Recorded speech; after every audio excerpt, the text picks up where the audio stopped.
Jeff, how's it going? Hey. How are you? Good to see you. Jesse just nearly fell over. He almost fell over the bag that's there. Oh, he's there! Yeah! Oh, we talked about an hour ago. Big Tony, here, Big Tony and Jeff. Look at this, huh? This is great. This is, man, it looks like This is great. It's like a staircase. Like a staircase, you know? We don't have the hawk up, otherwise we have to switch the staircase. That's right. And the hawk is up, I'm taller, which makes me very happy. Apparently I was 30 minutes late. Even though counting? Who's counting? The Swiss man is Actually, counting. he was. They're really big on watches in Switzerland. So what have we got today? I was talking about the core. We're in a core, yeah, we're in a core. So I think the biggest misconception when it comes to core is people get bored of it because they think it's just crunching, right? And it is so much more than crunching. We talk about all the different functions. As a physical therapist, I'm always like stressing that your core needs to be stable and not just being able to produce movement. So sure, we know we can crunch, that is one of the functions of the abs, but we also know that it can generate rotation. But more importantly, it could also prevent rotation. If you put your arms out in front of you right here and stay right where you are, in order to do that, you could already feel your core working to do that. So it prevents that. It also can prevent extension. So if we're getting too far over our hand here, right, I could push you back this way. What are you gonna do? You gotta fire that up to work. Yeah, right there. Check out your core. Check out your core. There's nobody home if you keep knocking. There's no one in there. So we want to make sure that we cover all those functions, and we're going to do that throughout a total core workout. So we're going to throw a whole bunch of things at you today.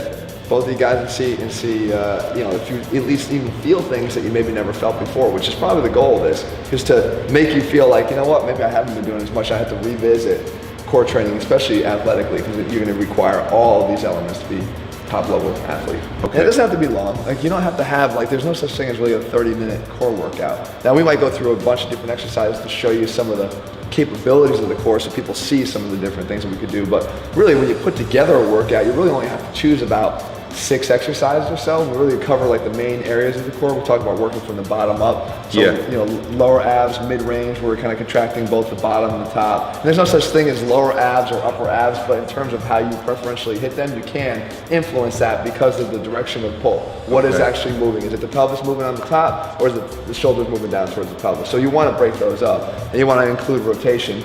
From either a top down or a bottom up rotation. For someone who obviously you have the ATHLEAN-X box here, the access to it. So someone who has I was looking forward to you doing it. The bottom up. You're really good at that, I thought that was you. Oh, that's you. Oh, is it me? Like this?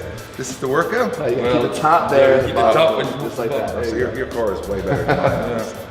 So for people who were trying to keep this very serious. It's very hard when we're together, but no, it's all good, dude. It's great. So yeah, I'm mimicking core here.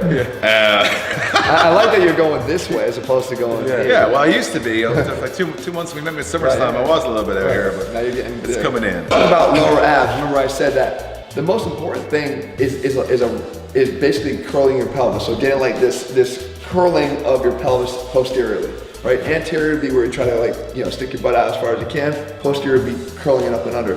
To really engage the lower abs, you're looking for posterior tilt. That's the main thing. I always use this tip to show your ass. Like if someone's out in front of you, they should see your ass when you're doing this. Okay, you should get up here and they should see it. Here, they should see it. You see my ass? Looking good? There it is. So check your ass, Tony. There you go. So verified that I have it. Right? Verified. So basically that's what you want. Anyway, I was gonna say he's very good at pelvic tilts anyway, Tony.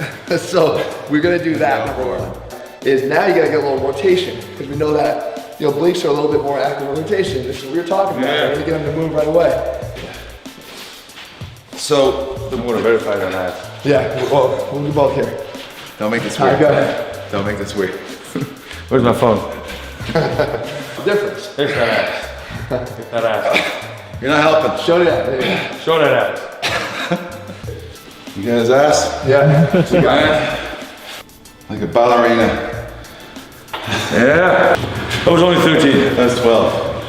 What's 13? That's 12. Let's go. 13. It was 13. All right, here we go. Right? Yeah. And once you're here, now you gotta lock in. Now you don't want to lean back too much. You want to be able to stay nice and tall. And then what you do is you do a grapevine. So you're gonna walk 1 foot over the other, and then step behind, and then 1 foot behind the other, and step over. And you're just trying to walk laterally here.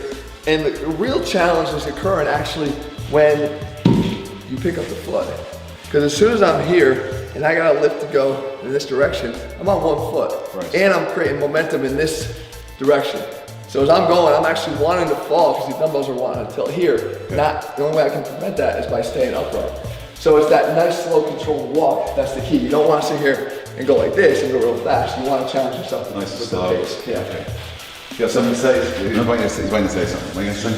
You have a good pace. A great pace. Show me with the pace. There you go. That's. You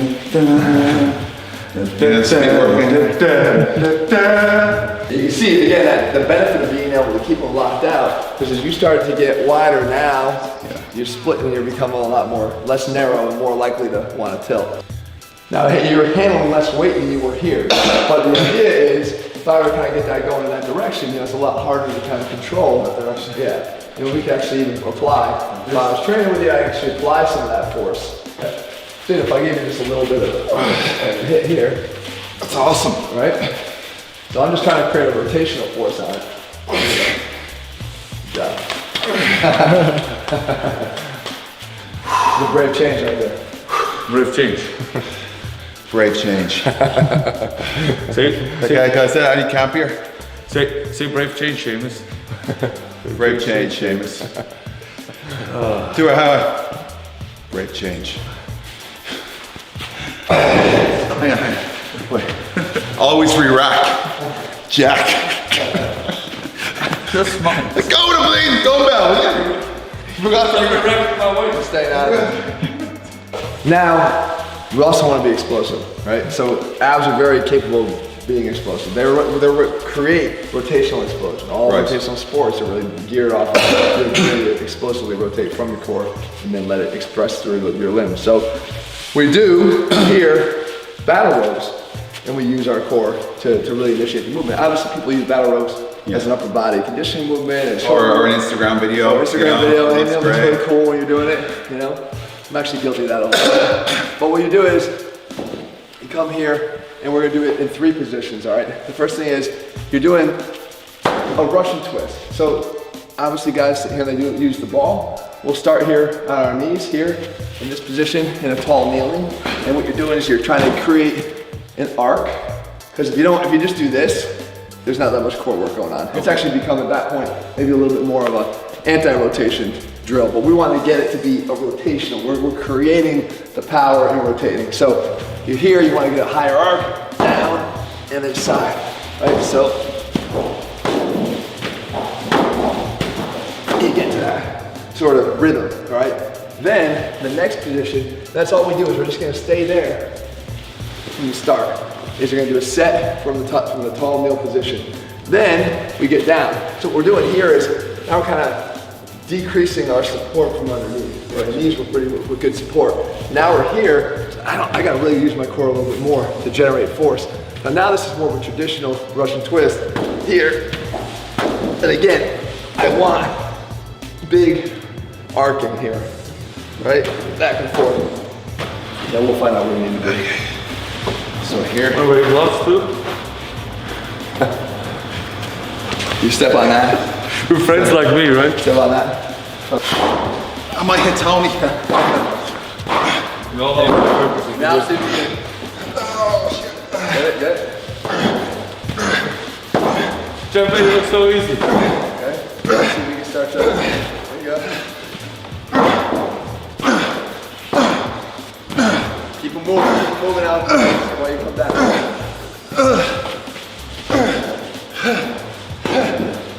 Get up. One more time. Get up one more time. Go.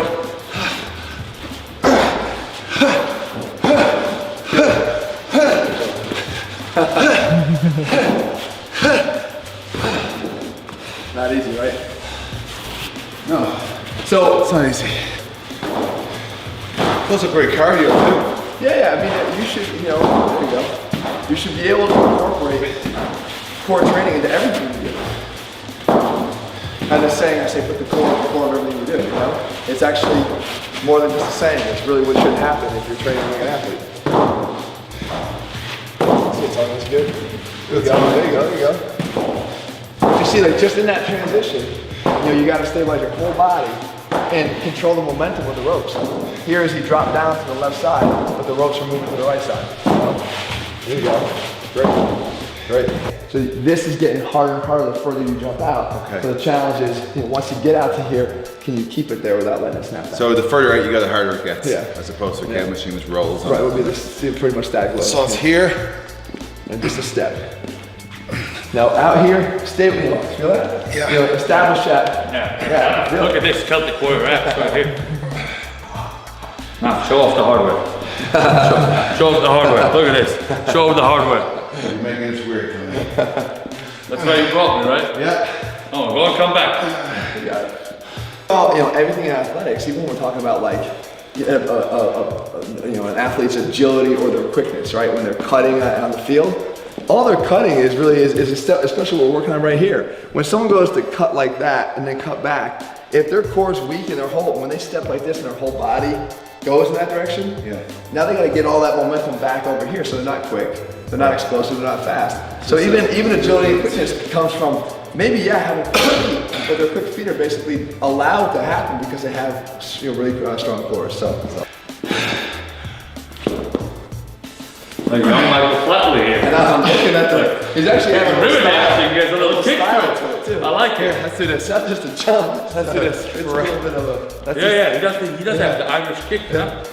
He told you on the way back to do this. Yeah, well, he's got a certain rhythm here, I think. I want to do this too. You look like a leprechaun. It's definitely stylized. I'm not sure there's anything more for your abs, but it's Looks like you're holding a pot of gold. Racist.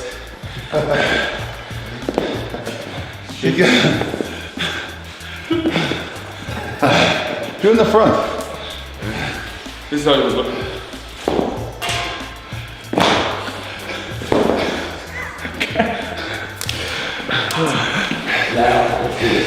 You never make a good Irish dancer.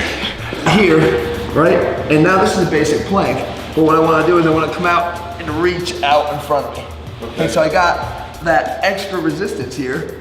And of course the band is one side, so it wants to pull me that way too. But it's come out and then down, out and down. So what is happening? The plank is still a static plank. I'm still just staying in a plank the whole time, but I'm actually distracting myself with a little bit of this arm pressing. I mean, you get maybe a little added benefit on the shoulder, but really the main point here is to get this added resistance, which makes you work even harder in the plank. If you were gonna do a minute plank, you do 30 seconds of punch outs on the right, just slide your body over, grab the other side, you go 30 seconds of punch outs on the left. Don't worry, you're only 5 seconds in. I hate you, Tony. I'm just helping, you're just resting now. Now you have to go to 34. Come on. You beat this guy. Keep it up, keep it up. Come on, James. You're halfway to the Halfway through. Let's go. Come on. Reach, reach. So the longer you get, the more. Come on, stay up. That's the point. We're still working some muscle endurance here, or in a little bit more challenging. Or you can have him beside you, just wrecking your head.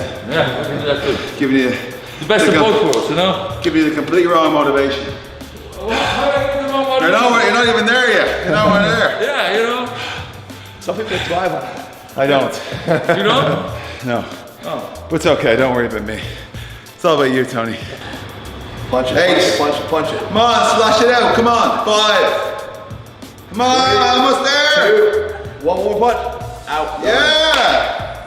Forget Mike Tyson's punch out. Big Tony's punch out. Well done, man. Sorry. Come on. Good job. Thank you. You guys sweating from that workout, man. Yeah, I saw. Thank you.